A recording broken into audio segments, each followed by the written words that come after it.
I have a tacit trust in the mechanic who has worked on my airplanes for a long time. But like they say, and Ronald Reagan made it famous, trust but verify. I trust the work that my mechanics do, but I like to verify it before I fly that airplane. And if they don't fly with me, I won't fly. You know something's a little squirrely. But when you look at the fact that in general aviation, there are a lot of maintenance technicians. They either work in big organizations, big 145 repair stations. They can work for an individual. They can work in a flight school. There's a variety of different venues that these maintenance technicians work in. And so a lot of them are great maintenance technicians. But they don't get the recognition because they're working in an environment where nobody actually sees their work. They dutifully go about their job. They go to work every day. They turn a wrench and they do it with the highest levels of quality and integrity. And they never get recognized. And like the Flight Instructor of the Year, maintenance technicians are the same way. And it's always fortunate that someone has observed a maintenance technician who deserves the credit. They walk silently, they volunteer, they try to promote, they try to encourage, they try to do their job with the highest levels of character and integrity, but they don't wear it on their chest. They don't have the big neon signs that say, look at me, look what I do. But they've done enough where people have recognized their accomplishments. So when you look at Michael, he, I hate technology. He is a resident of North Carolina. He began his career as a machinist in the U.S. Navy in 1981. He earned an AMP in '89 and his IA in 1994. And he's been described as a hands-on director of maintenance.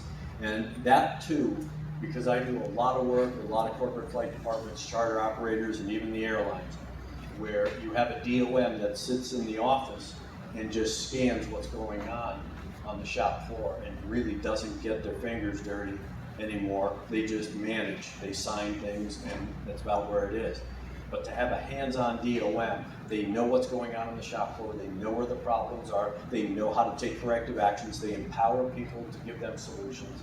And that's what it's all about, is having those kinds of people to help improve not only their respective organization, but those people take that information, they take that expertise, and if they do leave, they take that kind of quality with them.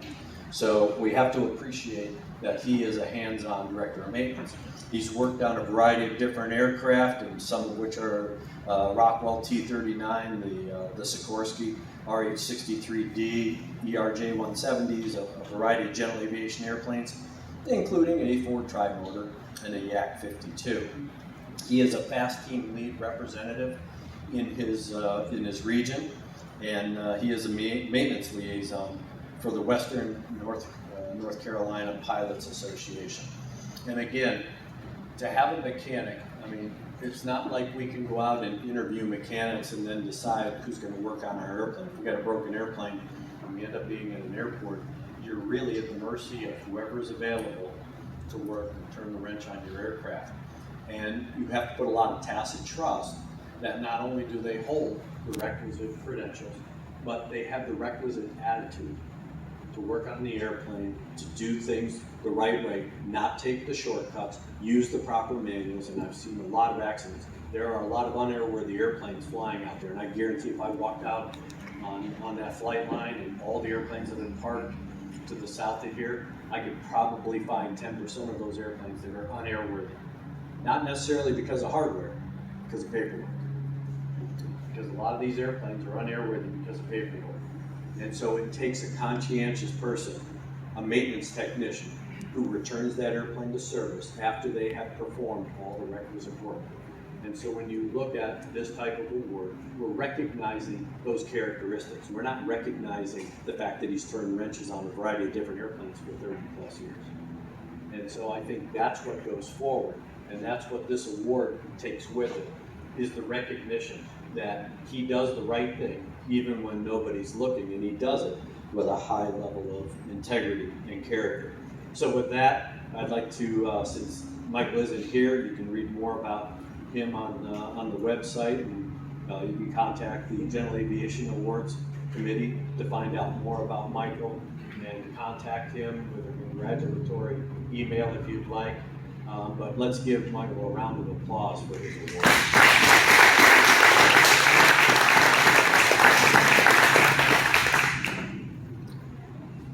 Our final award recipient today, and the one thing that I'm kind of good at is being an investigator. I always like to try to find out something about one of the award winners, just to see, you know, it's all about character and integrity and that kind of stuff. And if I'm going to preach it and, of course, give them accolades about it, I got to make sure that they've been vetted. So I did my little research, and I understand that our next award winner, Laura Herrmann, who is up for the National Fast Team Representative of the Year, she represents the FAA just like I do, and like many of you do who are fast team representatives. And you have to go out there with a lot of character and integrity. Now, I understand you own an airplane. I understand that occasionally you have animals in your airplane. Every once in a while. And I understand that you like to play practical jokes on people every once in a while. So, in honor of the practical jokes that you play on people, Laura likes to put little things in the back of the airplane and tell people that it's something other than what it really is. So I will be happy to give you the little poop that you put on it. She puts Tootsie Rolls on the floor and says, "Oh, that's poop." So here's some more poop for your airplanes.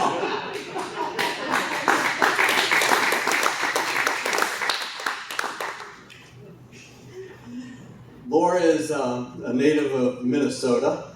We won't hold that against her. But, you know, it's a good place to be. I'm going to be up there next week, as a matter of fact. She is currently an instructor at the Hennepin County Medical Center, teaching paramedics and other medical staff involved, and teaching other medical staff. What are you teaching them? I'm teaching them everything from soup to nuts, all of the different things that they might see when they're working the street. It's all scenario-based training. It's a lot of fun, and I've learned so much from my students. Great. Because the little bio just doesn't tell me what it is, it just tells me you did it. So she's been involved heavily, of course, with pilots and PAWS for over 19 years. Hence, the PAWS poop. And of course, she's been a volunteer at the Golden Valley Animal Humane Society. Great any humane society is a great organization.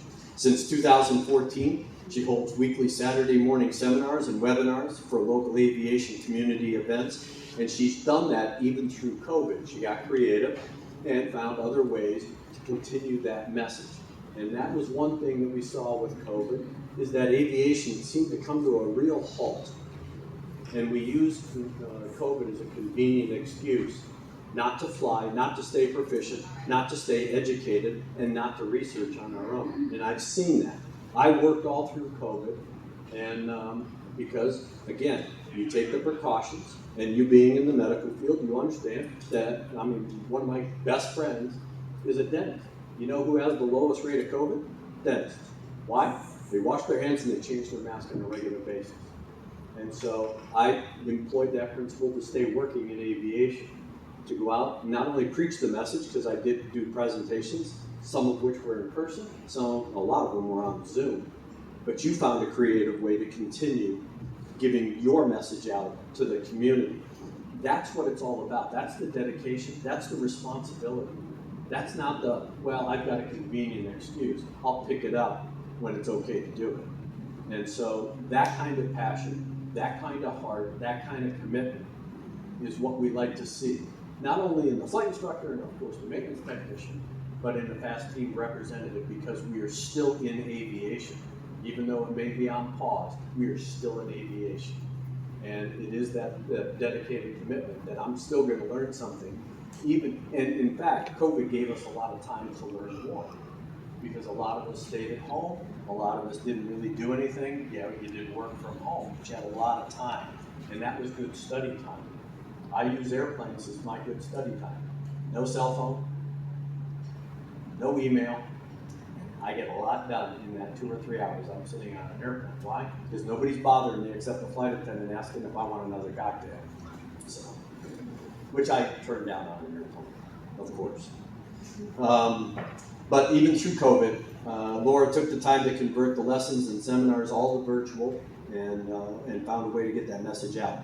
She's a founding member of the Minnesota Pilot Association and local IMC club, affiliated with the EAA Chapter 878.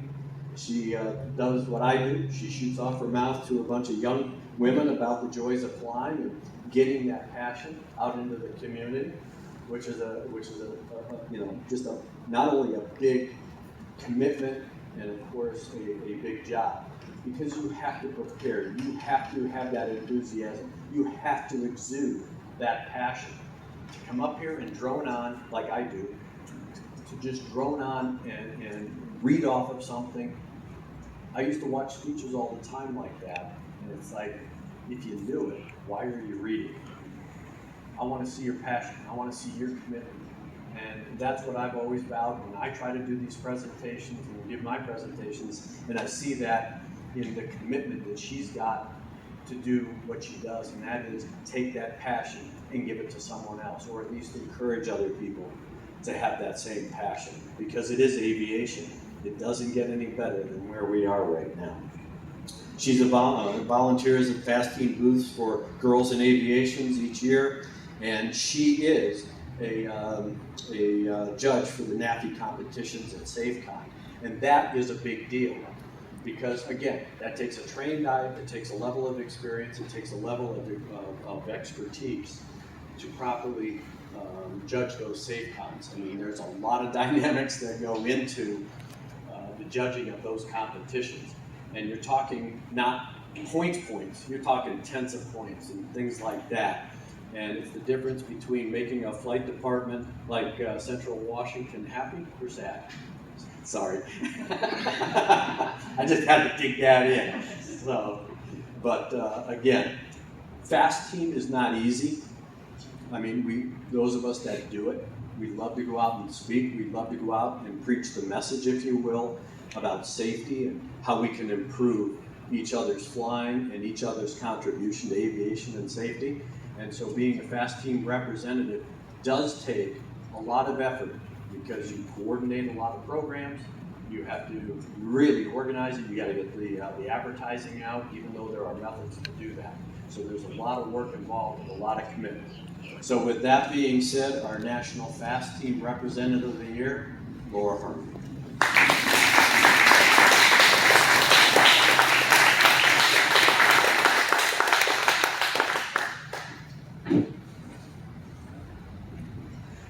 The crown jewel, Laura. So let's stand right over here. Or unless you want to say a few words?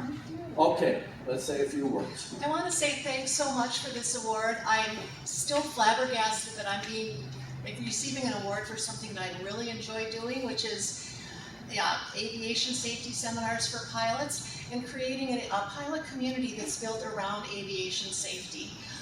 Especially want to thank my Fast Team program managers, Al Filmany and Troy Sekas, for nominating me, and especially Troy for encouraging me to apply for the third time when I really didn't want to. So thanks to them. And kind of where all this started was back in a hangar at Modern Avionics at Flying Cloud in 2008, and it was 6 guys that got together on Saturday mornings and had coffee and talked safety.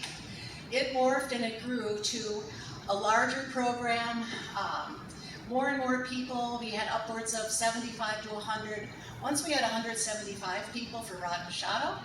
And 2012-ish or so, I took over the series, continued on with the weekly sessions. March 7th, 2020 was our last in-person seminar. We transitioned to webinars. Our first one was March 21st, so 1 week off.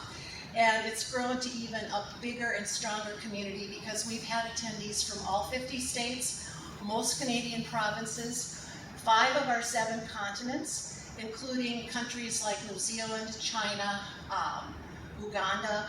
All over the world, people are attending and getting the safety message out. And we've stretched that a little farther. We're partnering with the Milwaukee FSDO and my colleagues Jörg Grossenbacher and Levi Eastlet. We do pro tips on the 1st, 2nd, and 4th Wednesdays of every month, so we're able to extend our reach even more. One of our seminars, we had upwards of 700 attendees worldwide. So it's been such a pleasure and a joy to be able to bring that message and to really grow our pilot community. So thanks so much for the award. All of you fly safe and see you at a webinar. Thanks so much.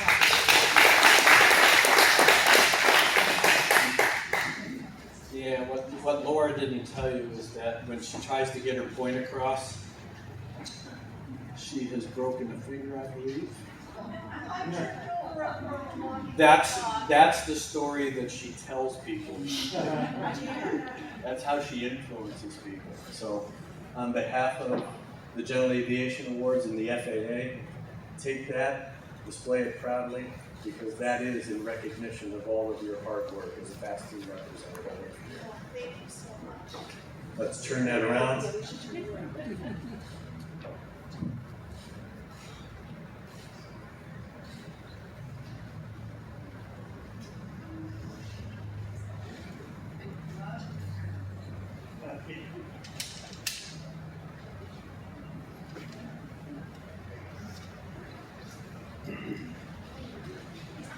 Congratulations.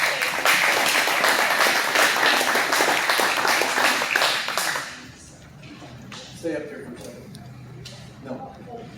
The FAA. You know, one of the things that the FAA does take a bad rap, we all badmouth the FAA all the time. I've got a sign in my office because of my business partner in my office who says, you know, about the FAA, we want to make your day miserable. Just invite the FAA to any party you have. So the fact is that the FAA has a lot of great people. I've been blessed throughout my career. I'm into my 43rd year in aviation safety, having gone through the NTSB and then my afterlife. And I try to maintain that relationship with the FAA because they are a great resource for me. I'm a taxpayer just like you. I pick up the phone, I call them, I have a question, and they answer. They don't know who the hell I am in all the offices. They don't really care. But I call as a pilot. I call about questions about regulatory interpretation. And I don't think the FAA gets the credit that's due to them because there are a lot of good people that put on, you know, these forums every day. They run this facility for a week. They have a lot of good speakers, a lot of good presentations, and you get a lot of great information. And it takes a lot of hard work, just like the award winners, to pull this off year after year after year, not only in this venue, but in FAA FAST team venues as well. So I just want to congratulate the FAA. I know you're standing up, but everybody up there, Jason, everybody else who makes this happen. And I think the FAA deserves a round of applause. Why? Because they have an air-conditioned building.